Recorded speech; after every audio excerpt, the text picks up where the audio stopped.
മദ്യം വ്യാപിപ്പിക്കാനുള്ള ശ്രമങ്ങൾ ഏത് കോണിൽ നിന്നുണ്ടായാലും ശക്തമായിട്ട് വിയോജിക്കുവാൻ തയ്യാറാവണം എന്നുള്ളതാണ്. അത് വീര്യം കുറഞ്ഞ മദ്യമാണെങ്കിലും വീര്യം കൂടിയ മദ്യമാണെങ്കിലും അതാണ് ഇസ്ലാമിന്റെ നിലപാട്. കുല്ലു മുസ്കിരിൻ കസീറുഹു ഔ ഖലീലുഹു ഹറാം.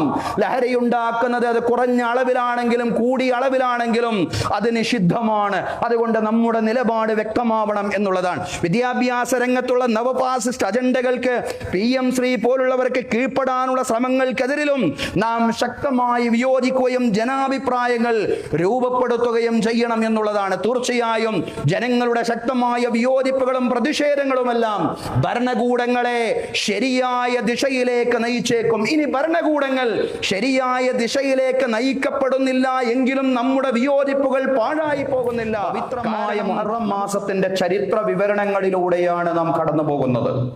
മഹാനായ പ്രവാചകൻ മൂസ അലൈഹിസ്സലാമി അല്ലാഹു തആല രക്ഷപ്പെടുത്തുകയും ഫിറഔനെ ചെങ്കടലിൽ മുക്കി നശിപ്പിക്കുകയും ചെയ്ത ചരിത്രമാണ് കഴിഞ്ഞ ആഴ്ച നമ്മൾ വിശദീകരിച്ചത്. അതിന്റെ അടിത്തറയിലാണ് മുഹറം 9ഉം 10ഉം വിശ്വാസി സമൂഹം ഐച്ഛിക വ്രതമനുഷ്ഠിക്കുന്നതും എന്നും നമ്മൾ വിശദീകരിക്കുകയുണ്ടായി. ബഹുമാന്യരായ സഹോദരങ്ങളെ, സഹോദരിമാരെ, മഹാനായ പ്രവാചകൻ മുഹമ്മദ് നബി സല്ലല്ലാഹു അലൈഹി വസല്ലമയുടെ പൗത്രൻ ഹുസൈൻ റളിയല്ലാഹു അൻഹുവിന്റെ ധീരമായ രക്തസാക്ഷിത്വം നടന്ന മാസം കൂടിയായിരുന്നു മുഹറം. ഇതുപോലുള്ള ഒരു മുഹറം 10-നാണ്, ഇതുപോലുള്ള ഒരു ആശൂറ ദിനത്തിലായിരുന്നു ആ വലിയ സംഭവം ഉണ്ടായത്. പ്രവാചക പൗത്രൻ ഹുസൈൻ ഇബ്നു അലി റളിയല്ലാഹു അൻഹുവിന്റെ ഷഹാദ സംഭവിച്ചത്. മിക്കവാറും എല്ലാ മുഹറമിലും നാം കർബലയെ അനുസ്മരിക്കാറുണ്ട്. ഇന്ന് കർബല പറയാനാണ് ഉദ്ദേശിക്കുന്നത്. അള്ളാഹു തൗഫീഖ് നൽകി അനുഗ്രഹിക്കുമാറാവട്ടെ.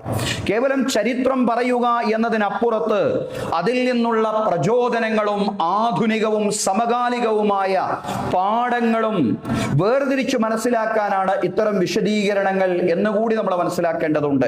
കാരണം ചരിത്രത്തിലൂടെയല്ലാതെ വർത്തമാനം നിലനിൽക്കുകയില്ല എന്നുള്ളതാണ്. ഭാവി രൂപപ്പെടുന്നതും ചരിത്രത്തിലൂടെ മാത്രമാണ്. അതുകൊണ്ട് കർബല പറയപ്പെടേണ്ടുന്ന ചരിത്രം തന്നെയാണ്. സഹോദരങ്ങളെ, സഹോദരിമാരെ, ഹിജറാനന്തരം പ്രവാചകൻ സല്ലല്ലാഹു അലൈഹി വസല്ലമയുടെ നേതൃത്വത്തിൽ അതിമഹത്തായ ഒരു ഇസ്ലാമിക സംസ്കൃതി മദീനയിൽ രൂപം കൊണ്ടു.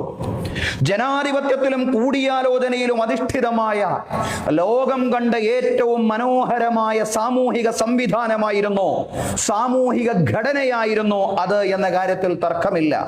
പക്ഷേ ദൗർഭാഗ്യകരമെന്ന് പറയട്ടെ, പ്രവാചകൻ സല്ലല്ലാഹു അലൈഹി വസല്ലമയും സ്വഹാബത്തും വിയർപ്പും രക്തവും നൽകി സംരക്ഷിച്ച ഖിലാഫത്തിന്, സാമൂഹിക വ്യവസ്ഥിതിക്ക് നൂറ്റാണ്ടുകളുടെ ആയുസ് മാത്രമേ ഉണ്ടായുള്ളൂ.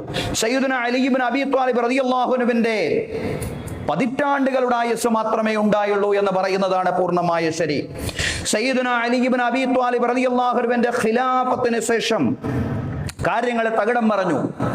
കപടന്മാരുടെയും ജൂതന്മാരുടെയും നിരന്തരമായ ഗൂഢാലോചനയുടെ ഫലമായി ഇസ്ലാമിക സാമൂഹ്യ വ്യവസ്ഥിതി രാജവാഴ്ചയിലേക്ക് വഴിമാറിപ്പോയ ദൗർഭാഗ്യകരമായ സാഹചര്യമുണ്ടായി. അവ്വലു മലിക്കിൻ ഫിൽ ഇസ്ലാം, പ്രവാചക യുഗത്തിന് ശേഷം ഇസ്ലാമിക സമൂഹത്തിൽ വന്ന ആദ്യത്തെ രാജാവ് എന്ന് വിശേഷിപ്പിക്കാൻ കഴിയുന്ന രൂപത്തിൽ മുആവിയ റളിയല്ലാഹു അൻഹു അധികാര സ്ഥാനത്തിലേക്ക് കടന്നു വന്നു. ഇസ്ലാമിക ഘടനയ്ക്ക് സംഭവിച്ച ഏറ്റവും വലിയ പരുക്കായിരുന്നു രാജവാഴ്ച എന്ന് പറയുന്നത്. രാജവാഴ്ചയുടെ ആരംഭം ഇസ്ലാമിക സാമൂഹിക ഘടനയ്ക്ക് സംഭവിച്ച ഏറ്റവും വലിയ പരുക്കായിരുന്നു. സഹോദരങ്ങളെ, മുആവിയ റളിയല്ലാഹു അൻഹുവിന് ശേഷം അധികാരത്തിലേക്ക് വന്നവർ സ്വന്തം പിതാക്കളിൽ നിന്ന് അനന്തര സ്വത്ത് എന്ന പോലെ അധികാരം കടമെടുക്കുന്ന, അതല്ലെങ്കിൽ അനന്തരമെടുക്കുന്ന സാഹചര്യമാണ് ഉണ്ടായത്. ഇന്നും അറബ് ലോകത്ത് ആ അനന്തരം അങ്ങനെ തുടർന്നുകൊണ്ടിരിക്കുന്ന ചിത്രവും നമ്മൾ കണ്ടുകൊണ്ടിരിക്കുന്നു. സഹോദരങ്ങളെ, അമീർ മുആവിയയുടെ അനന്തരഗാമിയായിട്ട് മുസ്ലിം നേതൃത്വത്തിലേക്ക് കടന്നു വന്നത് പ്രവാചകന്റെ പാഠശാലയിൽ നിന്ന് വളർന്ന സാത്വികരും മതഭക്തരുമായ സ്വഹാബിമാർക്ക് ഒരിക്കലും ദഹിക്കാത്ത സുഖലോലുപനും അധർമ്മിയും തമ്മാടിയുമായിരുന്ന യസീദായിരുന്നു. ഒരു ജാഹിലിയ അറബി യുവാവിൽ പ്രകടമാവുന്ന എല്ലാ തിന്മകളും അദ്ദേഹത്തിൽ പ്രകടമായിരുന്നു എന്നാണ് ചരിത്രം. യസീദ് ഇബ്നു മുആവിയയിൽ ഒരു ജാഹിലിയ അറബി യുവാവിൽ പ്രകടമായ എല്ലാ തിന്മകളും ഉണ്ടായിരുന്നു. അതുകൊണ്ട് തന്നെ യസീദിനെ ബൈഅത്ത് ചെയ്യാൻ പ്രമുഖരായ പല സ്വഹാബിമാരും കൂട്ടാക്കിയില്ല. ഖിലാഫത്തുർ റാഷിദയുടെ പാരമ്പര്യവും ഖിലാഫത്തുർ റാഷിദയുടെ ചരിത്രവും ഉൾക്കൊണ്ടുകൊണ്ട് കൂടുതൽ തഖ്വയും ഇൽമുമുള്ളവരാണ് ഇസ്ലാമിക ലോകത്തെ നയിക്കേണ്ടത് എന്ന അഭിപ്രായമാണ് പ്രഗത്ഭരായിട്ടുള്ള പല സ്വഹാബിമാരും മുന്നോട്ട് വെച്ചത്. അവരിൽ പല പ്രമുഖരും യസീദ് ഇബ്നു മുആവിയ ബൈഅത്ത് ചെയ്യാൻ മുന്നോട്ട് വന്നില്ല. അങ്ങനെ മുന്നോട്ട് വരാത്ത പ്രമുഖരിൽപ്പെട്ടവരാണ് അബ്ദുറഹ്മാൻ ഇബ്നു അബീ ബക്കർ, അബ്ദുല്ലാഹ് ഇബ്നു സുബൈർ, ഹുസൈൻ ഇബ്നു അലി റളിയല്ലാഹു അൻഹും. ഇവരൊന്നും യസീദിനെ ബൈഅത്ത് ചെയ്യാൻ കൂട്ടാക്കിയില്ല, അതല്ലെങ്കിൽ ബൈഅത്ത് ചെയ്യാൻ വിസമ്മതിച്ചു. ഇസ്ലാമിക ലോകത്ത് ഇൽമിലും തഖ്വയിലും മുൻപന്തിയിൽ നിൽക്കുന്ന ഒരുപാട് ആളുകൾ ഉണ്ടെന്നിരിക്കെ അധർമ്മിയായ ഒരു മനുഷ്യന്റെ നായകത്വം ഇസ്ലാമിക ലോകത്തിന് ആവശ്യമില്ലെന്ന് അവർ തുറന്നു പറഞ്ഞു എന്നുള്ളതാണ് സഹോദരങ്ങളെ. പക്ഷേ പ്രവാചകൻ സല്ലല്ലാഹു അലൈഹി വസല്ലമയുടെ പൗത്രൻ ഹുസൈൻ ഇബ്നു അലി റളിയല്ലാഹു അൻഹുവിന്റെ വിസമ്മതം ഒരിക്കലും തന്നെ യസീദ് ഇബ്നു മുആവിയയ്ക്ക് ഉൾക്കൊള്ളാൻ കഴിയുന്ന കാര്യമായിരുന്നില്ല എന്നുള്ളതാണ്. അബ്ദുറഹ്മാൻ ഇബ്നു അബീ ബക്കർ ആണെങ്കിലും അബ്ദുല്ലാഹ് ഇബ്നു സുബൈർ ആണെങ്കിലും അവരൊക്കെ ബൈഅത്ത് ചെയ്യാൻ വിസമ്മതിച്ചെങ്കിലും അത് അത്ര വലിയ വിഷയമാക്കിയെടുത്തില്ല. എങ്കിൽ പോലും ഹുസൈൻ ഇബ്നു അലി റളിയല്ലാഹു അൻഹു ഇസ്ലാമിക ലോകത്തിന്റെ കണ്ണുലുണ്ണിയായ പ്രവാചകന്റെ പൗത്രൻ തന്നെ ബൈഅത്ത് ചെയ്യാതിരിക്കുക എന്ന് പറയുന്നത് അത് വലിയ ഒരു കുറവായി തന്നെ മുസ്ലിം ലോകം വിലയിരുത്തും എന്ന് യസീദ് മനസ്സിലാക്കി. അങ്ങനെയാണ് അതിനിടയിലാണ് സഹോദരങ്ങളെ യസീദിന്റെ ഭാഗത്ത് നിന്ന് വലിയ സമ്മർദ്ദങ്ങൾ ഉണ്ടാകുന്നു. ഹുസൈൻ ഇബ്നു അലിയുടെ അടുക്കലേക്ക് നിരന്തരമായ സമ്മർദ്ദങ്ങൾ ഉണ്ടാകുന്നു. ബൈഅത്ത് ചെയ്യണമെന്ന് ആവശ്യപ്പെട്ടുകൊണ്ടുള്ള നിരന്തരമായ സമ്മർദ്ദങ്ങൾ ഉണ്ടാകുന്നു. അതിനിടയ്ക്ക് ഒരു കാര്യം കൂടി സംഭവിച്ചു. ഇറാഖിൽ നിന്ന് മഹാനായ ഹുസൈൻ ഇബ്നു അലി റളിയല്ലാഹു അൻഹുവിനെ പിന്തുണ അറിയിച്ചുകൊണ്ടുള്ള കത്തുകൾ നിരന്തരമായി തുടർച്ചയായിട്ട് ഹുസൈൻ ഇബ്നു അലി റളിയല്ലാഹു അൻഹുവിന് ലഭിക്കുകയാണ്. ഇറാഖിൽ ആളുകൾ അങ്ങേ വരവേൽക്കാൻ തയ്യാറാണ്. ഇറാഖിനെ കേന്ദ്രീകരിച്ചുകൊണ്ട് ഇസ്ലാമിക ലോകത്ത് നയിക്കാൻ, സത്യത്തിന്റെ, ധർമ്മത്തിന്റെ, ന്യായത്തിന്റെ, ശരിയുടെ വഴിയിലൂടെ ഇസ്ലാമിക ലോകത്ത് നയിക്കാൻ അങ്ങ് സന്നദ്ധമാവണമെന്ന് ആവശ്യപ്പെട്ടുകൊണ്ട് ഇറാഖിൽ നിന്ന് നിരന്തരമായി ഇങ്ങനെ കത്തുകൾ വന്നുകൊണ്ടേയിരിക്കുകയാണ്. 1800ഓളം വരുന്ന കൂഫക്കാർ താങ്കൾ ഖലീഫയാകണമെന്ന് ആഗ്രഹിക്കുന്നു എന്നായിരുന്നു എല്ലാ കത്തുകളുടെയും ഉള്ളടക്കം. അൽ കൂഫിയുല യൂഫി, അൽ കൂഫിയുല യൂഫി. മഹാന്മാരായ പ്രമുഖരായ സ്വഹാബിമാർ ഹുസൈൻ ഇബ്നു അലി റളിയല്ലാഹു അൻഹുവിനെ ഉപദേശിക്കുകയാണ്. കൂഫക്കാരുടെ ചരിത്രം കരാർ പാലനത്തിന്റെ ചരിത്രമല്ല. അവർ കരാർ പാലിക്കുകയില്ല. അതുകൊണ്ട് അവരെ വിശ്വസിച്ചുകൊണ്ട് അവിടേക്ക് പോവാൻ പാടില്ലെന്ന് പറഞ്ഞുകൊണ്ടുള്ള പിന്തിരിപ്പിക്കാനുള്ള നിരന്തരമായ ശ്രമങ്ങൾ പ്രമുഖരായ സ്വഹാബിമാരുടെ ഭാഗത്ത് നിന്ന് തന്നെ ഉണ്ടായി. പക്ഷേ അള്ളാഹുവിന്റെ ഖദർ എന്ന് പറയട്ടെ, അത് ഉൾക്കൊള്ളാൻ ഹുസൈൻ ഇബ്നു അലി റളിയല്ലാഹു അൻഹു സന്നദ്ധനായില്ല എന്നുള്ളതാണ്. അധർമ്മിയായ യസീദിന്റെ ഏകാധിപത്യത്തിൽ നിന്ന് ഈ സമുദായത്തെ രക്ഷിക്കാനുള്ള സുവർണാവസരമാണ് ഹുസൈൻ ഇബ്നു അലി റളിയല്ലാഹു അൻഹുവിന്റെ കൈവശം എത്തിയിരിക്കുന്നത് എന്ന് അദ്ദേഹം തിരിച്ചറിഞ്ഞു എന്നുള്ളതാണ്. അത് വിശുദ്ധ ഖുർആൻ എന്നെ ഏൽപ്പിച്ചിട്ടുള്ള ദൗത്യമാണ്. യഥാർത്ഥത്തിൽ വന്നു ചേർന്നിട്ടുള്ളത് വിശുദ്ധ ഖുർആൻ എന്നെ ഏൽപ്പിച്ചിട്ടുള്ള ബാധ്യതയാണ് വന്നു ചേർന്നിട്ടുള്ളത്. ഇസ്ലാമിക സമൂഹത്തിൽ അധർമ്മം അരങ്ങുവാഴാൻ പാടില്ല, അധർമ്മത്തിന്റെ നായകത്വം ഉണ്ടാവാൻ പാടില്ല. അങ്ങനെയുള്ള ഒരു ഘട്ടത്തിൽ സമരം ചെയ്യുക, പോരാടുക എന്നതാവണം വിശ്വാസിയുടെ ദൗത്യമെന്ന്, ധർമ്മമെന്ന് ഖുർആൻ പഠിപ്പിച്ചിരിക്കുകയാണ്. അതാണ് ഞാൻ തുടക്കത്തിൽ ഓതിവെച്ച വിശുദ്ധ ഖുർആനിലെ സൂറത്തുൻ നിസായിലെ വചനം. അല്ലാഹു ചോദിക്കുകയാണ്, വമാലക്കും ലാ തുഖാതിലൂന ഫീ സബീലില്ലാഹ്, അല്ലാഹുവിന്റെ മാർഗ്ഗത്തിൽ പോരാടാതിരിക്കാൻ നിങ്ങൾക്ക് എന്താണ് ന്യായമുള്ളത്? വൽ മുസ്തദഅഫീന മിനർ റിജാലി വൻ നിസാഇ വൽ ബിൽദാനി അല്ലദീന യഖൂലൂന റബ്ബനാ അഖ്രിജ്നാ മിൻ ഹാദിഹിൽ ഖറിയത്തി അദ്ദാലിമി അഹ്ലുഹാ. ദുർബലരായ, മർദ്ദിതരായ പുരുഷന്മാരുടെയും സ്ത്രീകളുടെയും കുഞ്ഞുങ്ങളുടെയും വഴിയിൽ പോരാടാതിരിക്കാൻ നിങ്ങൾക്ക് എന്താണ് ന്യായമുള്ളത്? അല്ലദീന യഖൂലൂന റബ്ബനാ അഖ്രിജ്നാ മിൻ ഹാദിഹിൽ ഖറിയത്തി അദ്ദാലിമി അഹ്ലുഹാ. ഈ നാട് പടച്ച തമ്പുരാനെ അക്രമികൾ അരങ്ങു വാഴുന്ന ഈ നാട്ടിൽ നിന്ന് ഞങ്ങൾക്കൊരു വിമോചനം പ്രദാനം ചെയ്യണമേ. ഈ നാട്ടിൽ അക്രമികൾ ഞങ്ങളെ ഞെരുക്കിക്കൊണ്ടിരിക്കുകയാണ് നാഥ എന്ന് പറഞ്ഞുകൊണ്ടിരിക്കുന്ന സ്ത്രീകളും പുരുഷന്മാരും അതുപോലെ കുഞ്ഞുങ്ങളും അവരുടെ വഴിയിൽ പോരാടാതിരിക്കാൻ നിങ്ങൾക്ക് എന്താണ് ന്യായമുള്ളതെന്ന് ഖുർആൻ ചോദിക്കുകയാണ്. വജഅൽ ലനാ മിൻ ലദുൻക വലിയ്യം വജഅൽ ലനാ മിൻ ലദുൻക നസീറാ. പടച്ച തമ്പുരാനെ നിന്റെ അടുക്കൽ നിന്ന് അല്ലാഹുവേ ഞങ്ങൾക്കൊരു സഹായിയെ, പടച്ച തമ്പുരാനെ രക്ഷാധികാരിയായി നീ ഞങ്ങളെ രക്ഷിക്കണേ എന്ന് പ്രാർത്ഥിച്ചു കൊണ്ടിരിക്കുന്ന ജനതയുടെ മാർഗത്തിൽ ദുർബലരായ സ്ത്രീകളുടെ, കുഞ്ഞുങ്ങളുടെ, അതുപോലെ തന്നെ ദുർബലരായ മനുഷ്യരുടെ മാർഗത്തിൽ പോരാടാതിരിക്കാൻ നിങ്ങൾക്ക് എന്താണ് ന്യായമുള്ളതെന്നാണ് ഖുർആൻ ചോദിക്കുന്നത്. അതുകൊണ്ട് ഇതൊരു പോരാട്ടത്തിന്റെ സന്ദർഭമാണ്. ഇതൊരു പോരാട്ടത്തിന്റെ സന്ദർഭമാണ്. അധികാര ദുർവിനിയോഗം ആരംഭിച്ചിരിക്കുന്നു യസീദിന്റെ നേതൃത്വത്തിൽ. ഈ ഘട്ടത്തിൽ നിസ്സംഗനാവാൻ പാടില്ല. ഈ ഘട്ടത്തിൽ ഈ ജനതയെ നയിക്കുക, ശരിയിലേക്ക്, ധർമ്മത്തിലേക്ക്, സത്യത്തിലേക്ക് അവരെ നയിക്കുക എന്നത് തന്റെ ചരിത്രപരമായ പ്രവാചകന്മാരുടെ ആ ദൗത്യത്തിന്റെ ഭാഗം, പ്രവാചകൻ സല്ലല്ലാഹു അലൈഹി വസല്ലം തന്നെ ഏൽപ്പിച്ചിട്ടുള്ള, അതിലുപരി വിശുദ്ധ ഖുർആൻ പ്രഖ്യാപിച്ചിട്ടുള്ള ദൗത്യത്തിന്റെ ഭാഗമാണതെന്ന് മഹാനായ ഹുസൈൻ ഇബ്നു അലി റളിയല്ലാഹു അൻഹു തിരിച്ചറിയുകയാണ്. അതുകൊണ്ട് അദ്ദേഹം കൂഫയിലേക്ക് പോവാൻ തന്നെ തീരുമാനിച്ചു, പുറപ്പെട്ടു എന്നുള്ളതാണ്. കൂഫയിലേക്കുള്ള യാത്രാമധ്യേ ഫറസ്ദഖ് എന്ന പേരുള്ള ഒരു കവി ഹുസൈൻ റളിയല്ലാഹു അൻഹുവിനെ കണ്ടുമുട്ടി. അഹ്ലു ബൈത്തിനെ, പ്രവാചക കുടുംബത്തെ വല്ലാണ്ട് സ്നേഹിക്കുന്ന കവിയായിരുന്നു ഫറസ്ദഖ്. എന്ന ഫറസ്ദഖിന്റെ ചരിത്രം വായിക്കുമ്പോൾ നമുക്ക് കാണാൻ സാധിക്കും. ഫറസ്ദഖിനെ കണ്ടുമുട്ടി എന്നുള്ളതാണ്. കൂഫയിലെ സാഹചര്യങ്ങളെ ചോദിച്ച് മനസ്സിലാക്കി. അപ്പോഴാണ് ഫറസ്ദഖ് കൂഫയിലെ സാഹചര്യങ്ങൾ വിശദീകരിച്ചു കൊടുക്കുന്നത്. ഖുലൂബുൻ നാസി മഅക വസുയൂഫുഹും മഅ ബനി ഉമയ്യ വന്നാസു അബ്ദുൽ മാലി വന്നസ്റു മിൻ ഇൻദില്ലാഹ്. ഖുലൂബുൻ നാസി മഅക, ജനങ്ങളുടെ ഹൃദയം താങ്കളുടെ കൂടെയാണെങ്കിൽ, വസുയൂഫുഹും മഅ ബനി ഉമയ്യ, അവരുടെ ഖഡ്ഗങ്ങൾ, അവരുടെ വാളുകൾ അമവികളുടെ കൂടെയാണ്. വന്നാസു അബ്ദുൽ മാലി വന്നസ്റു മിൻ ഇൻദില്ലാഹ്, ജനങ്ങൾ അവരുടെ സ്വത്തിന്റെ അടിമകളാണ്. സഹായം അല്ലാഹു തആലാന്റെ ഭാഗത്ത് നിന്നാണ്. എങ്കിലും പടച്ചോന്റെ ഭാഗത്ത് നിന്ന് സഹായം നമുക്ക് പ്രതീക്ഷിക്കാം. പക്ഷേ അപ്പോഴും യാഥാർത്ഥ്യ ബോധം വേണം. ജനങ്ങൾ താങ്കളെ ഇഷ്ടപ്പെടുന്നുവെങ്കിലും, ജനങ്ങളുടെ ഹൃദയങ്ങൾ താങ്കളോടൊപ്പമാണെങ്കിലും, അവരുടെ വാളുകൾ അമവികളുടെ കൂടെയാണ്. കാരണം ജനങ്ങൾ എപ്പോഴും അധികാരത്തിന്റെയും സമ്പത്തിന്റെയും അടിമകളായി ജീവിക്കുന്ന ഒരു സാഹചര്യമുണ്ട്. അങ്ങനെയൊരു അവസ്ഥയുണ്ട്. ആ അവസ്ഥ അവിടെയും സംജാതമായിരിക്കുന്നു, കൂഫയിലും സംജാതമായിരിക്കുന്നു. എങ്കിലും പടച്ച തമ്പുരാന്റെ സഹായത്തെ മുൻനിർത്തിക്കൊണ്ട് നമുക്ക് മുന്നോട്ട് പ്രയാണം ചെയ്യാം. ഫറസ്ദഖിന്റെ വിലയിരുത്തൽ ശരിയായിരുന്നു. സഹോദരങ്ങളെ, അവർക്ക് സ്നേഹമുണ്ടായിരുന്നു മഹാനായ ഹുസൈൻ ഇബ്നു അലി റളിയല്ലാഹു അൻഹുവിനോട്. അതോടൊപ്പം തന്നെ സേനാനായകൻ ഇബ്നു സിയാദിന്റെ അധികാരഗർവിനെ പേടിച്ച യസീദ് ഇബ്നു മുആവിയയുടെ സേനാനായകൻ ഇബ്നു സിയാദിന്റെ അധികാരഗർവിനെ പേടിച്ച കൂഫയിലെ ഗവർണർ ഹജ്ജാജ് ഇബ്നു യൂസുഫിന്റെ സായുധ ശൈലിയെ ഭയപ്പെട്ട ജനത സത്യത്തെ മാറ്റി നിർത്തി, ഹുസൈൻ ഇബ്നു അലി റളിയല്ലാഹു അൻഹുവിനെ മാറ്റി നിർത്തി അധികാരത്തിന്റെ പക്ഷത്ത്, ആയുധങ്ങളുടെ പക്ഷത്ത് അണിചേരുകയായിരുന്നു.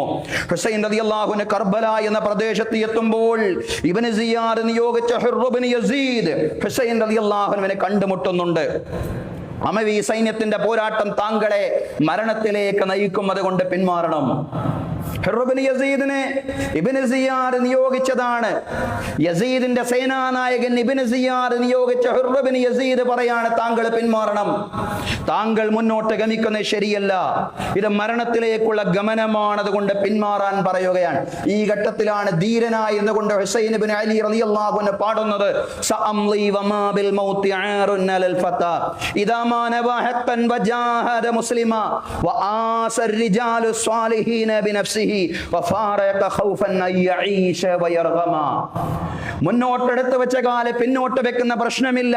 സഅംലി വമാ ബിൽ മൗതി ആറുൻ അലൽ ഫതാ, ഞാൻ മുന്നോട്ട് പോവുക തന്നെ ചെയ്യും. മരണമെന്ന് പറയുന്ന ഒരു യുവാവിനെ സംബന്ധിച്ചിടത്തോളം അപമാനമല്ല.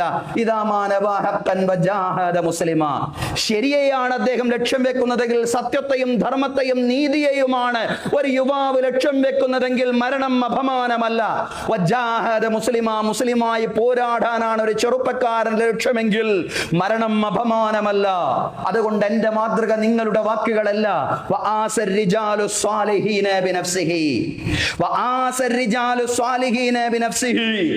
പുരുഷന്മാര് മാതൃക കാണിക്കേണ്ടത് സജ്ജനങ്ങളുടെ മാതൃകയാണ്. സജ്ജനങ്ങളുടെ മാതൃകയെ സ്വയം മാതൃകയായി സ്വീകരിക്കുകയാണ് വേണ്ടത്. അങ്ങനെ സ്വയം മാതൃകയാവാനാണ് ഞാൻ തീരുമാനിച്ചിട്ടുള്ളത്. ജീവിതത്തോടുള്ള കൊതി കൊണ്ട് ഭയപ്പെട്ടുകൊണ്ട് പിന്മാറുന്ന വേർപിരിഞ്ഞു പോകുന്ന ഒരു വിഷയമേ ഉദിക്കുന്നില്ല എന്ന് പറഞ്ഞുകൊണ്ട് മുന്നോട്ട് തന്നെ ഗമിക്കുകയായിരുന്നു മഹാനായ ഹുസൈൻ ഇബ്നു അലി റളിയല്ലാഹു അൻഹു. എണ്ണം കൊണ്ട് ഒരിക്കലും മാച്ചുള്ള ഒരു പോരാട്ടമായിരുന്നല്ല കർബല. 72 ആളുകളാണ് ഹുസൈൻ റളിയല്ലാഹുവിന്റെ കൂടെയുള്ളത്. സൈനികരെന്ന് പട്ടാളക്കാരെന്ന് അവരെ കുറിച്ച് പറയുക സാധ്യമല്ല. അവരുടെ കൈവശം യുദ്ധക്കോപ്പുകൾ ഒന്നും ഉണ്ടായിരുന്നില്ല. അവർ ലക്ഷ്യം വെച്ചത് നന്മയുടെ നീതിയുടെ ജനാധിപത്യ ഭരണം കൂഫയിൽ കാഴ്ചവെക്കുക എന്നത് മാത്രമാണ്. നന്മയുടെ നീതിയുടെ ജനാധിപത്യ ഭരണം കൂഫയിൽ കാഴ്ചവെക്കാൻ വേണ്ടി മുന്നിട്ടിറങ്ങിയ നിരായുധരായ 72 പേരടങ്ങിയ സ്ത്രീകളും കുഞ്ഞുങ്ങളും അടങ്ങിയ സംഘമായിരുന്നു മഹാനായ ഹുസൈൻ ഇബ്നു അലി റളിയല്ലാഹുവിന്റെ കൂടെ ഉണ്ടായിരുന്നതെങ്കിൽ യസീദിന്റെ സൈന്യത്തിൽ 4000 വരുന്ന ഇബ്നു സിയാദിന്റെ നേതൃത്വത്തിലുള്ള കിങ്കരന്മാരായിരുന്നു ഉണ്ടായിരുന്നത്. അവരെ ഹുസൈൻ റളിയല്ലാഹുവിന്റെ സംഘത്തിലെ ഓരോരുത്തരെയും നിഷ്പ്രയാസം കൊലപ്പെടുത്തി എന്നതാണ് ചരിത്രം. അവസാനം ഹുസൈൻ റളിയല്ലാഹുവിന് മാത്രം അവശേഷിച്ചു. പ്രവാചക പൗത്രനെ നേരിടാൻ കഴിയാതെ ഓരോരുത്തരും പിന്മാറുകയാണ്. പക്ഷേ സേനാനായകൻ ധിക്കാരിയായ ഇബ്നു സിയാദ് പ്രകോപിതനായി. ഈ ഘട്ടത്തിലാണ് എന്താ നിങ്ങൾ പിന്മാറുന്നത് എന്ന് ചോദിച്ചുകൊണ്ട് ഇബ്നു സിയാദ് പ്രകോപിതനായി. ആർക്കും കഴിയുന്നില്ല. അതുകൊണ്ട് ഈ ഹുസൈൻ റളിയല്ലാഹുവിന്റെ സൈന്യത്തിലെ ഓരോരുത്തരുമായിട്ട് മരിച്ചു വീഴുമ്പോഴും രക്തസാക്ഷിയായിട്ട് പിടഞ്ഞു വീഴുമ്പോഴും ഹുസൈൻ റളിയല്ലാഹുവിന് മാത്രം അവശേഷിക്കുന്നു. ഹുസൈനെ കൈവെക്കാൻ ആരുടെയും മനസ്സ് വരുന്നില്ല. അപ്പോഴാണ് ഇബ്നു സിയാദ് പ്രകോപിതനായിക്കൊണ്ട് എന്തേ നിങ്ങൾ ഇങ്ങനെ എന്ന് ചോദിക്കുമ്പോ ഒരു സംഘം ഹുസൈൻ റളിയല്ലാഹുവിനെ വളഞ്ഞു എന്നാണ്. ആട്ടിൻകുട്ടിയെ കണ്ട ചെന്നായെ പോലെ തങ്ങളിൽ ആര് വധിക്കണം എന്ന് ചിന്തിക്കാൻ കഴിയാതെ ആരെങ്കിലും വധിച്ചാൽ എന്റെ കയ്യാൽ അത് സംഭവിക്കില്ലല്ലോ എന്നോർത്തുകൊണ്ട് എല്ലാവരും ഹുസൈൻ റളിയല്ലാഹുവിന്റെ ചുറ്റും വളയുകയായിരുന്നു. ഇസ്ലാമിക ലോകത്തിന്റെ കണ്ണിലുണ്ണിയും പ്രവാചക പൗത്രനുമായ ഹുസൈൻ റളിയല്ലാഹുവിനെ അങ്ങനെ നിർഭാഗ്യവാനായ ഒരു മനുഷ്യൻ ഹുസൈൻ റളിയല്ലാഹുവിനെ നേരെ കുന്തമറിഞ്ഞു. ആ മനുഷ്യന്റെ പേര് ശമ്മർ ഇബ്നു ദിൽജൗഷൻ എന്നാണ്. ശമ്മർ ഇബ്നു ദിൽജൗഷൻ എന്ന് പറയുന്ന ഒരു മനുഷ്യൻ ഹുസൈൻ റളിയല്ലാഹുവിന്റെ നേരെ കുന്തമറിഞ്ഞു എന്നുള്ളതാണ്. ഉടനെ ഒരു വിളിയാളമുണ്ടായി. ഹുസൈൻ വീണിരിക്കുന്നു, അവന്റെ തലയറുത്തു മാറ്റുക. സഹോദരങ്ങളെ, ആ സംഭവം നടന്നത് ഒരു മുഹറം 10 ആ കർബല ദിനം കൂടിയാണ് ഇന്നത്തെ ദിവസം എന്ന് പറയുന്നത്. രക്തദാഹിയായ ഇബ്നു സിയാദ് തന്റെ വടിയെടുത്തുകൊണ്ട് പ്രവാചക പൗത്രന്റെ മുഖത്ത് കുത്തുന്നുണ്ട്, ചുണ്ടിൽ കുത്തുന്നുണ്ട്. ഇത് കണ്ട് സഹിക്കവയ്യാതെ വയോവൃദ്ധനായ സ്വഹാബി വര്യൻ സെയ്ദ് ഇബ്നുൽ അർഖം റളിയല്ലാഹു അൻഹു അട്ടഹസിക്കുകയാണ്. ഇർഫഇ ഖലീബതക റഅയ്തു റസൂലല്ലാഹി സ്വല്ലല്ലാഹു അലൈഹി വസല്ലം യുഖബ്ബിലു ബൈന ഹാതൈനി ഷഫതൈൻ. സെയ്ദ് ഇബ്നു അർഖം റളിയല്ലാഹു അൻഹു സഹികെട്ടുകൊണ്ട് അട്ടഹസിക്കുകയാണ്. ആരോടാണ് അട്ടഹസിക്കുന്നത്? സൈനിക നേതാവിനോടാണ്. ആരുടെ സൈനിക നേതാവ്? യസീദിന്റെ സൈനിക നേതാവ് ഇബ്നു സിയാദിനോടാണ് അട്ടഹസിക്കുന്നത്. ഇർഫഇ ഖലീബതക, നീ നിന്റെ ദണ്ഡ് ഉയർത്തുക, എടുത്ത് കൊണ്ടുപോടോ നിന്റെ വടി എന്നാണ് പറയുന്നത്. മഹാനായ ഹുസൈൻ റളിയല്ലാഹുവിന്റെ ചുണ്ടിൽ കുത്തുമ്പോ റഅയ്തു റസൂലല്ലാഹി സ്വല്ലല്ലാഹു അലൈഹി വസല്ലം യുഖബ്ബിലു ബൈന ഹാതൈനി ഷഫതൈൻ. ഈ രണ്ട് ചുണ്ടുകൾക്കിടയിൽ അല്ലാഹുവിന്റെ പ്രവാചകൻ ചുംബിക്കുന്നത് ഞാൻ എൻ്റെ കണ്ണുകൊണ്ട് കണ്ടിട്ടുണ്ട്. ആ ചുണ്ടിലാണോ വടിയെടുത്തുകൊണ്ട് നീ കുത്തുന്നത്? എന്തുമാത്രം ക്രൂരനാണ്, എന്തുമാത്രം അധർമ്മിയാണ് നീ എന്നാണ് ചോദിക്കുന്നത്. അവിടെയും ഇബ്നു സിയാദ് ശാന്തനായില്ല. അദ്ദേഹം പറഞ്ഞു എന്നാണ് ചരിത്രം, ലൗലാ അന്നക ശൈഖുൻ ഖദ് ഖരിഖത് ലളറബതു ഉൻകക. നീ പടുവൃദ്ധനായ ഒരു മനുഷ്യനായിരുന്നില്ല എങ്കിൽ നിന്റെയും പെരടി ഞാൻ വെട്ടുമായിരുന്നു. സെയ്ദ് ഇബ്നു അർഖം റളിയല്ലാഹു അൻഹു നോക്കിക്കൊണ്ട്, വയോവൃദ്ധനായ സ്വഹാബിയെ നോക്കിക്കൊണ്ട് പറയാണ്, താങ്കൾ ഒരു പടുവൃദ്ധനായിരുന്നില്ല എങ്കിൽ താങ്കളുടെ കഴുത്തും ഞാൻ വെട്ടുമായിരുന്നു. എവിടെ വെച്ച് സങ്കടത്തോടു കൂടി സെയ്ദ് ഇബ്നു അർഖം റളിയല്ലാഹു അൻഹു പറയുന്നുണ്ട്, അയ്യുഹൻ നാസ് അയ്യുഹൽ അറബ് അൻതുമുൽ അബീദു ബഅദൽ യൗം. അറബികളെ, ജനങ്ങളെ, നിങ്ങൾ ഇന്നു മുതൽ അടിമകളായിരിക്കും. വിധേയത്വത്തോടു കൂടിക്കൊണ്ട് പലരുടെയും മുമ്പിൽ കീഴടങ്ങുന്ന ജനതയായിട്ട് നിങ്ങൾ മാറിയിരിക്കുകയാണ്. കാരണം ഖതൽതും ഇബ്ന ഫാത്തിമ വ അമർതും ഇബ്ന മർജാന, നിങ്ങൾ ഫാത്തിമയുടെ പുത്രനെ വധിക്കുകയും മർജാനയുടെ പുത്രനെ അധികാരമേൽപ്പിക്കുകയും ചെയ്തിരിക്കുന്നു. ഫാത്തിമയുടെ പുത്രനായ ഹുസൈൻ ഇബ്നു അലി റളിയല്ലാഹു അൻഹു വധിക്കുകയും മർജാനയുടെ പുത്രനായ യസീദ് ഇബ്നു മുആവിയക്ക് നിങ്ങൾ അധികാരമേൽപ്പിക്കുകയും ചെയ്തിരിക്കുന്നു. അധികാരം അർഹതപ്പെട്ട ഇടത്തിലല്ല സംഭവിച്ചിട്ടുള്ളത് എന്ന് മാത്രമല്ല, അധികാരം ലഭിക്കാത്ത അർഹതപ്പെട്ട ആ ഇടത്തെ നിങ്ങൾ ക്രൂരത ചെയ്തുകൊണ്ട് നശിപ്പിക്കുകയും ചെയ്തിരിക്കുന്നു. അതുകൊണ്ട് അപമാനം കൊണ്ട് തൃപ്തിപ്പെടേണ്ടി വരുന്ന ജനതയ്ക്ക് നാശമെന്ന് സയ്യിദ് ഇബ്നു അർഖം റളിയല്ലാഹു അൻഹു പ്രഖ്യാപിക്കുകയാണ്. സഹോദരങ്ങളെ, അറബികളെ ശപിക്കാൻ വേണ്ടി പറഞ്ഞതല്ല, പക്ഷേ സഹികെട്ടുകൊണ്ട് പറഞ്ഞതാണ്. ഇങ്ങനെയൊന്നും ചരിത്രത്തിൽ സംഭവിച്ചിട്ടില്ലായിരുന്നുവെങ്കിൽ എന്നാണ് ഞാനും നിങ്ങളുമെല്ലാം ആഗ്രഹിക്കുന്നത്. കർബലയുടെ ദിവസം കർബലയെ നമ്മൾ എങ്ങനെ അനുസ്മരിക്കാതിരിക്കും? കർബലയുടെ ദിവസം കർബല പറയാതെ പോയാൽ അത് വിട്ടഭാഗം പൂരിപ്പിക്കുക എന്ന് പറഞ്ഞതുപോലെ അതൊരു അപൂർണതയായിട്ട് അവിടെ അവശേഷിക്കും എന്നുള്ളതാണ്. പക്ഷേ നമ്മൾ ഈ ചരിത്രം ഏറെയൊന്നും കേൾക്കാൻ ആഗ്രഹിക്കുന്നില്ല. കാരണം നമ്മൾ കേൾക്കാൻ ആഗ്രഹിക്കാത്തതാണ്. പല ചരിത്രങ്ങളും അങ്ങനെയാണ്. കേൾക്കാൻ ആഗ്രഹിക്കാത്തതും അതിൽ ഉണ്ടാവും എന്നുള്ളതാണ്. ചരിത്രം മാത്രമല്ല, വർത്തമാനവും അങ്ങനെയാണ്. ഭാവിയും ചിലപ്പോൾ അങ്ങനെയായേക്കും. ഭൂതവും അങ്ങനെയാണ്. ചരിത്രത്തിൽ പലതും അങ്ങനെയാണ് സഹോദരങ്ങളെ. നടന്നുകൊണ്ടിരിക്കുന്ന കാര്യങ്ങളും നമുക്കറിയാം. ഇറാനിലും ഫലസ്തീനിലുമെല്ലാം നടന്ന കാര്യങ്ങൾ നമ്മൾ പറയാനും കേൾക്കാനും ആഗ്രഹിക്കുന്നതല്ല. അത് സംഭവിക്കാൻ നമ്മൾ ആഗ്രഹിച്ച കാര്യങ്ങളല്ല, പക്ഷെ സംഭവിച്ചു. അങ്ങനെയാണ് ലോകത്തിന്റെ അവസ്ഥ എന്ന് പറയുന്നത്. നമുക്കറിയാം, ഒരു ദശകത്തിലേറെയായി നമ്മുടെ നാട്ടിലും ഒരു നവഫാസിസ്റ്റ് ഭരണകൂടം അതിൻ്റെതായിട്ടുള്ള നയങ്ങൾ നടപ്പിലാക്കിക്കൊണ്ടിരിക്കുന്നു. നമ്മൾ ആഗ്രഹിക്കാത്തതാണ്, പക്ഷേ നമ്മൾ ആഗ്രഹിക്കാത്തതും നടക്കും എന്നുള്ളതാണ്. ചരിത്രത്തിൽ നടക്കും, ഭാവിയിൽ നടക്കും, വർത്തമാനത്തിലും അത് നടത്തിയിട്ടുണ്ട്. പക്ഷേ ചരിത്രം അവിടെയൊന്നും നിൽക്കുന്നില്ല, ചരിത്രം അവിടെയൊന്നും അവസാനിക്കുന്നില്ല എന്നാണ് നമ്മൾ മനസ്സിലാക്കേണ്ടത്. ഇതൊരു തുടർച്ചയാണ്. ഇത് നന്മയുടെ, ഇത് സത്യത്തിന്റെ, ഇത് നീതിയുടെ വഴിയിലേക്കുള്ള ഒരു പ്രയാണമാണെന്നുള്ള പ്രതീക്ഷയാണ് നമുക്കുണ്ടാവേണ്ടത്. ഇബ്നു അബ്ബാസ് റളിയല്ലാഹു അൻഹു പറയാൻ, അലി റളിയല്ലാഹു അൻഹു സിഫീൻ യുദ്ധത്തിലേക്ക് പോകുമ്പോൾ കർബല എന്ന പ്രദേശത്തു കൂടി കടന്നു പോവുകയാണ്. ആ പ്രദേശത്തേക്ക് അലി റളിയല്ലാഹു അൻഹു ദീർഘനേരം നോക്കി കരയുകയാണ്. ലൗ അറഫ്തഹാ ഇബ്നു അബ്ബാസ് ലബകൈത ബുകാഇ. ഇബ്നു അബ്ബാസ് റളിയല്ലാഹു അൻഹുവിനോട് അലി റളിയല്ലാഹു അൻഹു പറയാണ്, ഇബ്നു അബ്ബാസ്, ഞാൻ മനസ്സിലാക്കിയ കുറെ കാര്യങ്ങൾ നീ മനസ്സിലാക്കിയിരുന്നുവെങ്കിൽ ഞാൻ കരയുന്നത് പോലെ താങ്കളും കരയുമായിരുന്നു. ഞാൻ മനസ്സിലാക്കിയ ചില കാര്യങ്ങൾ താങ്കൾ മനസ്സിലാക്കിയിരുന്നുവെങ്കിൽ ഞാൻ കരയുന്നത് പോലെ താങ്കളും കരയുമായിരുന്നു. അള്ളാഹുവിന്റെ പ്രവാചകൻ സല്ലല്ലാഹു അലൈഹി വസല്ലമയിൽ നിന്ന് മഹാനായ ഹുസൈൻ ഇബ്നു അലി റളിയല്ലാഹു അൻഹുവിന്റെ രക്തസാക്ഷിത്വവുമായി ബന്ധപ്പെട്ട എന്തെങ്കിലും വിവരങ്ങൾ അലി റളിയല്ലാഹുവിന് ലഭിച്ചിരിക്കാം. അല്ലാഹു അഅലം. സഹോദരങ്ങളെ, സഹോദരിമാരെ, ചില ആളുകളെങ്കിലും ചിന്തിക്കും, അതല്ലെങ്കിൽ മനസ്സിലവർ ചോദിക്കുന്നുണ്ടാവും, എന്തിനാണ് സമുദായത്തിനകത്ത് നടന്ന സ്പർദ്ധകൾ ഇങ്ങനെ പറഞ്ഞുകൊണ്ടിരിക്കുന്നത്? നേരത്തെ പറഞ്ഞതുപോലെ എല്ലാവരും മറക്കണമെന്ന് ആഗ്രഹിക്കുന്ന ചില ചരിത്ര സംഭവങ്ങൾ അത് ഈ ദിവസം തന്നെയാണെങ്കിലും അതങ്ങ് വിട്ടേച്ചു പോവുക എന്ന് ചിന്തിക്കുന്നവരും ഇന്ന് സമുദായത്തിലുണ്ട്. അങ്ങനെ ഈ ചരിത്രത്തെ അവലോകനം ചെയ്യുന്നവരുണ്ട്. പക്ഷേ ഇത് കേവലം സ്പർദ്ധയുടെ ചരിത്രം മാത്രമല്ല, ഇത് കേവലം ഭിന്നിപ്പിന്റെ ചരിത്രം മാത്രമല്ല. വർത്തമാനത്തിലും ഭാവിയിലും ജീവിക്കുന്ന വിശ്വാസി സമൂഹത്തിന് കൃത്യമായ പാഠങ്ങളും മുന്നറിയിപ്പുകളും കർബല നൽകുന്നുണ്ട് എന്നുള്ളതാണ്. അതുകൊണ്ട് ആ ചരിത്രം നമ്മൾ മനസ്സിലാക്കാതെ പോകുമ്പോൾ ആ പാഠങ്ങൾ നമുക്ക് ലഭിക്കാതെ പോകുന്നു എന്നുള്ളതാണ് അതിന്റെ ഒരു പ്രത്യാഘാതം എന്ന് പറയുന്ന. സഹോദരങ്ങളെ, ഏത് പദവിയിൽ എത്തിപ്പെട്ടാലും മനുഷ്യർ വിനയാന്വിതരായിരിക്കണം എന്നതാണ് ഏറ്റവും വലിയ പാഠം എന്ന് പറയുന്നത്. അധികാരത്തിന്റെ ഗർവ് നമ്മുടെ തലക്ക് കയറിയാൽ, അധികാരം ലഭിച്ചവർക്ക് അധികാരത്തിന്റെ ഗർവ് തലക്ക് കയറിയാൽ, യസീദിനെ പോലെ ചരിത്രം അവരെയും ക്രൂരന്മാരെന്നും അക്രമികളെന്നും വിലയിരുത്തുമെന്നത് വലിയ പാഠമാണ്. അധികാരത്തിന്റെ ഗർവ് തലക്ക് കയറാൻ പാടില്ല എന്നുള്ളതാണ്. ഒരു വേള ചിന്തിക്കണം, എന്തിന് എല്ലാവരും ഉപദേശിച്ചിട്ടും തോറ്റുപോകുമെന്ന് ഭയപ്പെട്ടിട്ടും ഹുസൈൻ റളിയല്ലാഹു അൻഹു കൂഫയിലേക്ക് പുറപ്പെട്ടു. പ്രവാചകന്റെ ചുമലിൽ വളർന്ന ഒരു കുഞ്ഞിനെ, ഒരു ചെറുപ്പക്കാരന് പാർലമെന്ററി വ്യാമോഹം, അധികാരത്തോടുള്ള ആഗ്രഹം ഉണ്ടാവുമെന്ന് നമ്മൾ ചിന്തിക്കുന്നുണ്ടോ?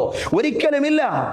അധികാരത്തോടുള്ള വ്യാമോഹമായിരുന്നില്ല കർബലയിലേക്ക് മഹാനായ പ്രവാചകൻ സല്ലല്ലാഹു അലൈഹി വസല്ലമയുടെ പൗത്രൻ ഹുസൈൻ ഇബ്നു അലി റളിയല്ലാഹു അൻഹുവിനെ നയിച്ചത് എന്ന് തന്നെ നമ്മൾ മനസ്സിലാക്കണം. മറിച്ച് ഹുസൈൻ റളിയല്ലാഹു അൻഹു സാമൂഹിക വ്യവസ്ഥിതി പൊളിച്ചെഴുതിയ ഘട്ടത്തിൽ കാലഘട്ടത്തിൽ തിരുത്തൽ ശക്തിയായിട്ട് മാറുകയായിരുന്നു. സഹോദരങ്ങളെ, സാമൂഹിക വ്യവസ്ഥിതിയുടെ ജനാധിപത്യ മുഖം ചിലർ പൊളിച്ചെഴുതിയ ഘട്ടത്തിൽ ഖിലാഫത്തുൻ അലാ മിൻഹാജിൻ നുബുവ്വ, നുബുവ്വത്തിന്റെ മാതൃകയിൽ ഈ സാമൂഹിക വ്യവസ്ഥിതിയെ ഖിലാഫത്തിനെ പുനഃസ്ഥാപിക്കാൻ വേണ്ടിയാണ് യഥാർത്ഥത്തിൽ ഹുസൈൻ ഇബ്നു അലി റളിയല്ലാഹു അൻഹു കൂഫയിലേക്ക് പുറപ്പെട്ടത് എന്നുള്ളതാണ്. അങ്ങനെ ചെയ്തിട്ടില്ലായിരുന്നുവെങ്കിൽ, അങ്ങനെ കൂഫയിലേക്ക് കർബലയിലേക്കുള്ള ഒരു പുറപ്പാടില്ലായിരുന്നുവെങ്കിൽ ചരിത്രത്തിൽ വലിയൊരു ചോദ്യം അവശേഷിക്കുമായിരുന്നു. എന്തായിരുന്നു ആ ചോദ്യം?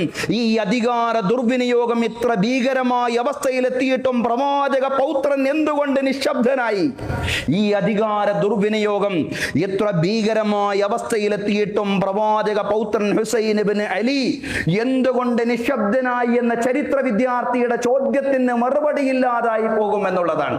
സഹോദരങ്ങളെ, ആ ചോദ്യത്തിന്റെ മറുപടി കണ്ടെത്തുന്നതായിരുന്നു ഹുസൈൻ റളിയല്ലാഹു അൻഹുവിന്റെ ഷഹാദത്ത് ഹുസൈൻ കർബല എന്ന് പറയുന്ന സഹോദരങ്ങളെ. ഈ ചോദ്യത്തിന്റെ മുനയൊടിക്കുന്നതായിരുന്നു ഹുസൈൻ റളിയല്ലാഹു അൻഹുവിന്റെ രക്തസാക്ഷിത്വം. ഒരു പുതിയ രാഷ്ട്രീയത്തെ അവതരിപ്പിക്കുകയായിരുന്നില്ല ഹുസൈൻ റളിയല്ലാഹു അൻഹു, മറിച്ച് മുസ്ലിം സാമൂഹിക ഘടനയിലേക്ക് കടന്നുകൂടിയ ബിദ്അത്തിനെ, നവനിർമ്മിതിയെ ചോദ്യം ചെയ്യുകയായിരുന്നു മഹാനായ ഹുസൈൻ ഇബ്നു അലി റളിയല്ലാഹു അൻഹു. രാജവാഴ്ചയായിരുന്നു ആ ബിദ്അത്ത് എന്ന് പറയുന്നത്. അധികാരം ഏറ്റെടുത്ത ഘട്ടത്തിൽ അമീർ മുആവിയയുടെ അടുക്കലേക്ക് സഈദ് ഇബ്നു അബീ വഖാസ് റളിയല്ലാഹു അൻഹു കടന്നു വരുന്നുണ്ട്. എന്നിട്ട് മുആവിയ റളിയല്ലാഹു അൻഹുവിനോട് സലാം പറയുന്നുണ്ട്.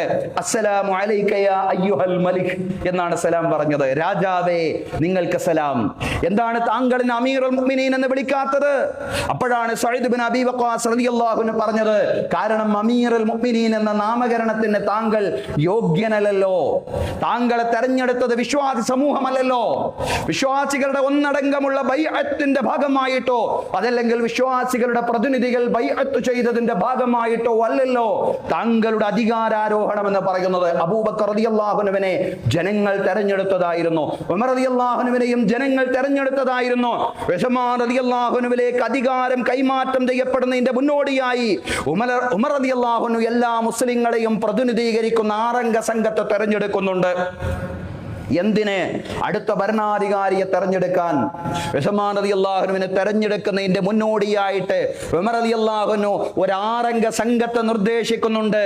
അവരുടെ കൂട്ടത്തിൽ അബ്ദുല്ലാഹ് ഇബ്നു ഉമർ റളിയല്ലാഹു അൻഹു കൂടി ഉണ്ടായിരുന്നു. ആരാണ് അബ്ദുല്ലാഹ് ഇബ്നു ഉമർ?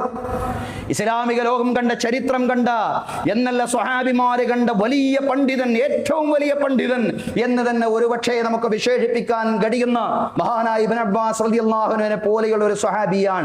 ഇബ്നു അബ്ബാസ് റളിയല്ലാഹു അൻഹുവോട് കിടപിടിച്ച് നിൽക്കുന്ന ഒരു സഹാബിയാണ് മഹാനായ അബ്ദുല്ലാഹ് ഇബ്നു ഉമർ റളിയല്ലാഹു അൻഹു.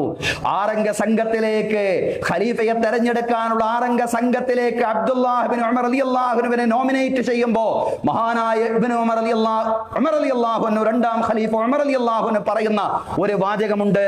എന്തായിരുന്നു ആ വാചകം? സഹോദരങ്ങളെ, 6 പേരാണ് നിങ്ങളുള്ളത്. 6 പേരിൽ നിന്ന് ആരും ഖലീഫയാകാം. പക്ഷേ ഇബ്നു ഉമർ ആവാൻ പാടില്ല, അബ്ദുല്ലാഹ് ഇബ്നു ഉമർ ആവാൻ പാടില്ല. എന്താണ് ഇതിന് കാരണം പറഞ്ഞത്? ഉമർ റളിയല്ലാഹു അൻഹു പറയാണ്, എന്റെ പുത്രൻ അധികാരം വേണ്ട, എന്റെ മകൻ അധികാരം വേണ്ട. ഖത്താബിന്റെ കുടുംബത്തിന് ഒരു തവണ അത് ലഭിച്ചിരിക്കുന്നു. ഖത്താബിന്റെ കുടുംബത്തിന് ഖിലാഫത്ത് നന്മയായിരുന്നുവെങ്കിൽ ആ നന്മ ഖത്താബിന്റെ കുടുംബത്തിന് ലഭിച്ചിരിക്കുന്നു. ഇനി അതല്ല, നാളെ വലിയ ഭാരമായിട്ട് ഖത്താബിന്റെ കുടുംബത്തിന് ഖിലാഫത്ത് മാറുകയാണ് എങ്കിൽ ആ ഭാരം ചുമക്കാൻ ഖത്താബിന്റെ കുടുംബത്തിൽ നിന്ന് ഒരാൾ കൂടി വേണ്ടതില്ല. അതാണ് ഇസ്ലാമിക സമൂഹത്തിന്റെ ജനാധിപത്യ ഘടന എന്ന് പറയുന്നത്. അത് പൗത്രന്മാരിലേക്ക് അതല്ലെങ്കിൽ പുത്രന്മാരിലേക്ക് കൈമാറ്റം ചെയ്യപ്പെടുന്ന ഒന്നായിട്ട് ഒരിക്കലും തന്നെ ഇസ്ലാമിക ഖലീഫമാര് മനസ്സിലാക്കിയില്ല എന്നുള്ളതാണ്. ഇസ്ലാമിക സമൂഹം കൂടിയാലോചിച്ചുകൊണ്ട്, അതല്ലെങ്കിൽ അവരെ തെരഞ്ഞെടുത്ത പ്രതിനിധികൾ കൂടിയാലോചിച്ചുകൊണ്ട് രൂപപ്പെടേണ്ടുന്ന ഒരു സംവിധാനമാണ് ഇസ്ലാമിക ഖിലാഫത്ത്. അത് അങ്ങനെയാണെന്നിരിക്കെ അങ്ങനെയല്ലാത്ത, ആ രീതിയിൽ ജനകീയമായ ബൈഅത്തിലൂടെയല്ലാതെ കടന്നു വന്ന മുആവിയത്ത് ഇബ്നു അബീ സുഫിയാനെ നോക്കിക്കൊണ്ടാണ് സഈദ് ഇബ്നു അബീ വഖാസ് റളിയല്ലാഹു അൻഹു പറഞ്ഞത്, അസ്സലാമു അലൈക യാ അയ്യുഹൽ മലിക്. അതാണ് രാജവാഴ്ച എന്ന് പറയുന്നത്. രാജവാഴ്ചയായി തന്നെ സ്വഹാബിമാര് മനസ്സിലാക്കി. അതിനെ ഖിലാഫത്ത് കൃത്യമായിട്ട് അവർ മനസ്സിലാക്കിയില്ല എന്നുള്ളതാണ്. കാരണം ഖിലാഫത്തും രാജവാഴ്ചയും തമ്മിൽ മൗലികമായി തന്നെ വലിയ അന്തരങ്ങൾ ഉണ്ടായിരുന്നു എന്നുള്ളതാണ്. ഖിലാഫത്ത് എന്ന് പറയുമ്പോൾ അത് തെരഞ്ഞെടുക്കപ്പെടുമ്പോൾ ജനാധിപത്യപരമായി തെരഞ്ഞെടുക്കപ്പെടുന്നു എന്ന് മാത്രമല്ല, അത് ഭരണത്തിലുടനീളം ഡെമോക്രസിയാണ്. അത് ഭരണത്തിലുടനീളം ജനഹിതത്തിലൂടെ മുന്നോട്ട് പോകുന്നതാണ്. ഒരിക്കൽ മഹാനായ ഖലീഫ രണ്ടാം ഖലീഫ ഉമർ റളിയല്ലാഹു അൻഹു എഴുന്നേറ്റുകൊണ്ട് പ്രസംഗിക്കുമ്പോ പറഞ്ഞു, അത്തിയൂനി, നിങ്ങൾ എന്നെ അനുസരിക്കണം. ഉമർ റളിയല്ലാഹു അൻഹു പറഞ്ഞു, അത്തിയൂനി, നിങ്ങൾ എന്നെ അനുസരിക്കണം. കൂട്ടത്തിലൊരു സ്വഹാബി ജനങ്ങളിൽ നിന്ന് എഴുന്നേറ്റുകൊണ്ട് പറയാണ്, ഞാൻ അനുസരിക്കാൻ സന്നദ്ധനല്ല. എന്താണ് നിങ്ങൾ അങ്ങനെ പറയാൻ കാരണം? നിങ്ങൾ വലിയൊരു നീളം കുപ്പായമാണല്ലോ ഇട്ടിരിക്കുന്നത്. ഞങ്ങൾക്ക് എല്ലാവർക്കും ബൈത്തുൽ മാലിൽ നിന്നൊരു വിഹിതം നൽകിയിരുന്നു. പൊതുഖജനാവിൽ നിന്ന് എല്ലാവർക്കും, ജനങ്ങൾക്ക് എല്ലാവർക്കും ഒരുപോലൊരു വിഹിതം നൽകിയിരുന്നു. ആ വിഹിതം കൊണ്ട് ഞങ്ങൾ എല്ലാവരും കുപ്പായം വാങ്ങിയപ്പോ അതുകൊണ്ടൊരു നീളം കുപ്പായം വാങ്ങാൻ ഞങ്ങൾക്കാർക്കും സാധിച്ചിട്ടില്ല. പക്ഷേ നിങ്ങൾ എങ്ങനെ ഒരു നീളം കുപ്പായം ഇട്ടു എന്ന് എനിക്കറിയണം. അതിന്റെ മറുപടി കിട്ടിയിട്ട് മതി അങ്ങേ അനുസരിക്കൽ.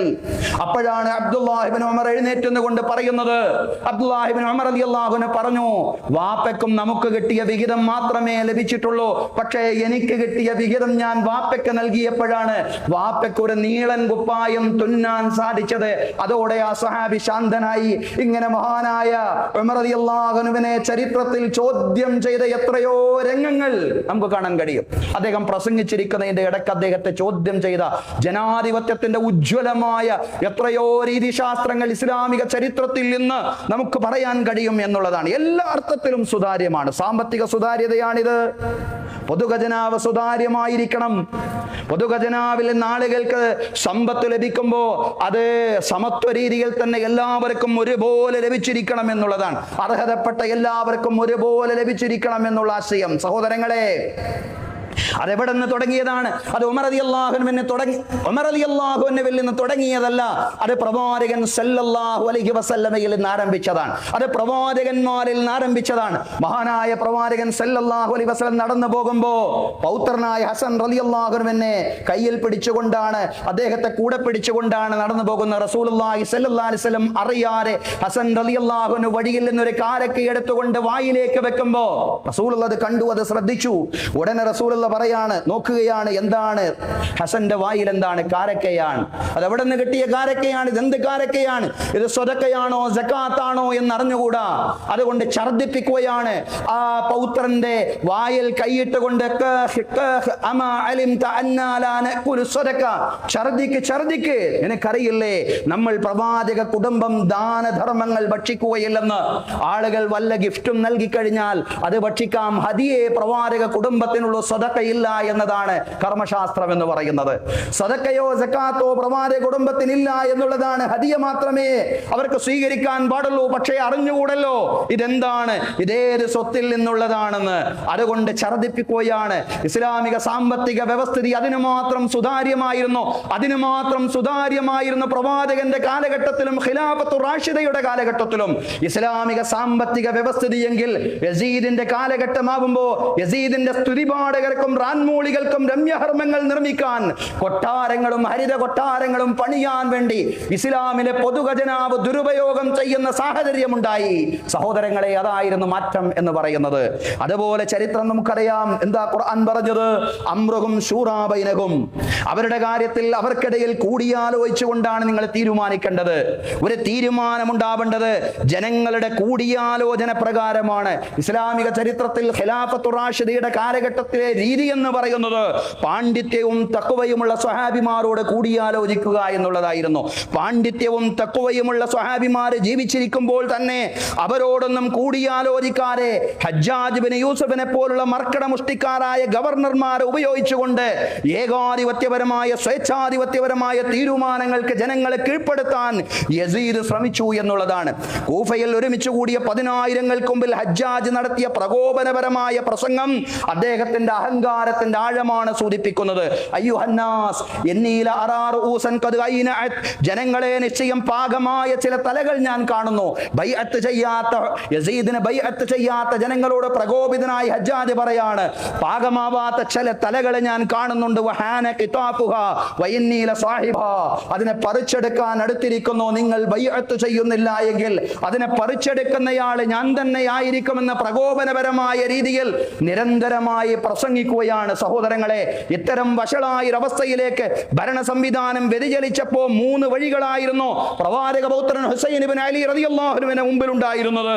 ഒന്ന്, യസീദിന്റെ കീഴിൽ ഏതെങ്കിലും ഒരു പ്രദേശത്തിന്റെ ഗവർണർ പദവി ഏറ്റെടുത്ത് അധികാരത്തിന്റെ മധുരം ആസ്വദിച്ചുകൊണ്ട് കഴിഞ്ഞുകൂടുക എന്നുള്ളതാണ്. പ്രവാചക പൗത്രൻ ഏത് പദവി ചോദിച്ചാലും കൊടുക്കാനും യസീദ് തയ്യാറായിരിക്കും. അധികാരത്തിന്റെ മാധുര്യം ആസ്വദിച്ചുകൊണ്ട് കഴിഞ്ഞുകൂടുക എന്നതായിരുന്നു ഒന്നാമത്തെ വഴി എന്ന് പറയുന്നത്. ഹുസൈൻ റളിയല്ലാഹു അൻഹുവിന്റെ മുമ്പിൽ ഉണ്ടായിരുന്ന ഒന്നാമത്തെ വഴി അതാണ്. രണ്ടാമത്തെ വഴി എന്ന് പറയുന്നത് അധികാര രാഷ്ട്രീയത്തിൽ നിന്നൊക്കെ പൂർണ്ണമായും വിട്ടുനിന്നുകൊണ്ട് വിരക്തിയുടേതായിട്ടുള്ള ഒരു ജീവിതം നയിക്കുക. എന്നാൽ ഈ വഴികളൊന്നും ശരിയല്ലെന്നും അധർമ്മത്തിന്റെ മുമ്പിൽ ഒരു ക്രിയാത്മക പ്രതിപക്ഷമായി എഴുന്നേറ്റ് നിൽക്കുക എന്ന മൂന്നാമത്തെ വഴിയാണ് തന്റെ ചരിത്രപരമായ ദൗത്യമെന്നും ഹുസൈൻ റളിയല്ലാഹു അൻഹു തിരിച്ചറിയുന്നു. അഫ്ദലുൽ ജിഹാദി കലിമത്തു അദ്ലിൻ ഇൻദ സുൽത്താനിൻ ജായിർ, അഫ്ദലുൽ ജിഹാദി കലിമത്തു ഹഖ്ഖിൻ ഇൻദ സുൽത്താനിൻ ജായിർ. അക്രമിയായ ഭരണാധികാരിയുടെ മുമ്പിൽ നീതിയുടെ സത്യത്തിന്റെ വചനം പറയലാണ് ഏറ്റവും ഉത്കൃഷ്ടമായ ധർമ്മസമരമെന്നാണ് തന്റെ വല്ലുപ്പയായ പ്രവാചകൻ സല്ലല്ലാഹു അലൈഹി വസല്ലമയിൽ നിന്ന് മഹാനായ ഹുസൈൻ ഇബ്നു അലി റളിയല്ലാഹു അൻഹു പഠിച്ച പാഠമെന്ന് പറയുന്നത് അക്രമത്തിനും തിന്മകൾക്കുമെതിരെ മൗനം പാലിക്കരുതെന്നാണ്, നിശബ്ദരാവരുതെന്നാണ്. ഓരോ കാലഘട്ടത്തിലെയും വിശ്വാസികൾക്ക് കർബല നൽകുന്ന പാഠം. മൻ റആ മിൻകും മുൻകറൻ ഫൽയുഗയ്യിറുഹു ബിയദിഹി ഫഇൻ ലം യസ്തതി ഫബിലിസാനി ഫഇൻ ലം യസ്തതി ഫബിഖൽബി വദാലിക അദ്അഫുൽ ഈമാൻ. നിങ്ങളിൽ ഒരാൾ ഒരു തിന്മ കണ്ടാൽ അയാള് തന്റെ ശക്തി കൊണ്ട് അത് തടയണം. അതിനുള്ള ശക്തി അയാൾക്കില്ലെങ്കിൽ നാവ് കൊണ്ട് പറയുകയെങ്കിലും വേണം. അതിനും കഴിയുന്നില്ല എങ്കിൽ ഹൃദയം കൊണ്ട് ആ തിന്മയെ വെറുക്കുകയെങ്കിലും വേണം എന്നുള്ളതാണ് സഹോദരങ്ങളെ റസൂൽ കരീം സല്ലല്ലാഹു അലൈഹി വസല്ലമയുടെ അധ്യാപനം എന്ന് പറയുന്നത്.